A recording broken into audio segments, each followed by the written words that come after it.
Really excited to be with you today and to share what's kind of going on. So, a few updates. We had Stitches West last week, and oh my gosh, was that a crazy, crazy week for me. So, I'm going to actually split this up, I think, into two different videos. One, I'm going to talk about kind of what happened earlier in the week, and then I'm going to have a second video where I will talk about my experiences at Stitches West, all the people that I met. It was really exciting and super overwhelming in so many ways, but in the most awesome of ways. So I started the week off. Actually, I had gone to Knit This Purl That, which is the local yarn store for me in Pleasanton, about 30 miles away. And it's really sad that my closest yarn store is 30 miles away. It's always a trek, but I have such a great time there.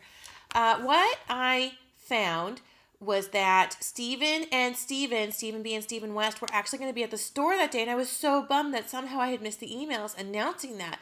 And to my delight, they were having another class on Tuesday with about big knits. So I took advantage of that and I went. So I got to meet Stephen B and Stephen West, which was something that I was really excited about because they're kind of legendary for me, as I think they are for many, many knitters, especially those who followed the whole doodler like insanity last year.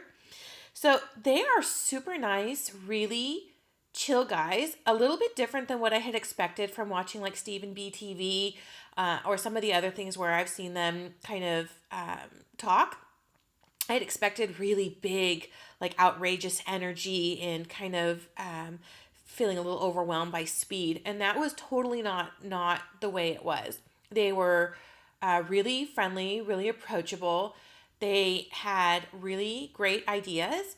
We all got to pick out one of the Stephen B patterns. So I knit the Scribble Teeny Poncini, and we bought all our yarn. So I bought Free of Fibers in an ombre. It goes from like an orange into like a deep, deep, deep purple. And then I also picked up a silk yarn and a mohair yarn. And this is what I found really interesting, right? So I don't knit a lot with silk, and I've done a little bit with mohair. Mohair I tend to find a little frustrating because if it tangles, it's like game over for me.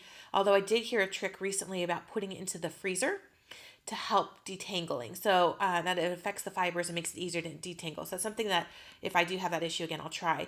But Stephen B said that the nice thing about silk is because it's so slippery. He said that silk and mohair combination, where you carry the two yarns together, that the silk helps the mohair kind of glide a little bit, and the mohair kind of keeps the silk anchored a little bit. So those two fibers really work together to make the garment a little bit more cohesive and more interesting too. So I was really fascinated by that. So the Poncini is really simple and straightforward. I took a look at the pattern and I decided to make it a little bit more bulky, a little bit bigger, just to kind of accommodate my size and scale it a little bit. So I cast on 44 stitches, 4 more than even the larger size calls for. And it was a really simple and straightforward pattern. If you're not familiar with Stephen B patterns at all, or if you've never knit 2 yarns at a time, it's really, really easy. It's just holding those 2 balls together and just knitting the 2 yarns at the exact same time. Typically, if you do this with like worsted weight yarns, you would get a much thicker fabric. But since we're using such lightweight fabrics here, or yarns, then it didn't do that at all. And what I ended up with was this beautiful ombre poncho. It is beautiful. It's gorgeous.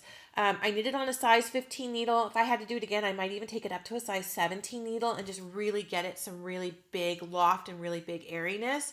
It is surprisingly warm. It's in California, we've been in the high 60s, so not cold, but I have been able to wear that with a tank top underneath it and just my Poncini, and I'm usually pretty comfortable, even if there's like an air-conditioned environment that keeps the temperature down a little bit. And it was perfect for Stitches West on Sunday. So not a difficult knit at all. Seaming was pretty straightforward. I happen to have a large eye tapestry needle that I used for seaming it up. I got a little confused at 1 or 2 points, and then I just said, stop reading the pattern and just do it, and it worked out fine. So I think, that's kind of my guiding principle now with so many things when it comes to knitting is stop reading, stop thinking, just do it. And it all seems to work out whenever I take that step. So that was Tuesday, and that actually was also about Wednesday and Thursday because that kind of became my little project that I was doing in the evenings as well. Right, and I had a few other things scheduled, so didn't have a whole lot of time to knit before Stitches. So that's going to wrap up this episode today about what happened before Stitches.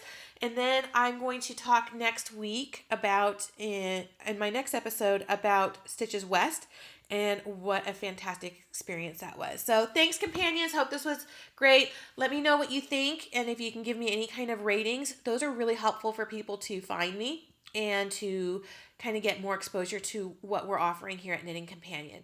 Thanks a lot. Have a great day.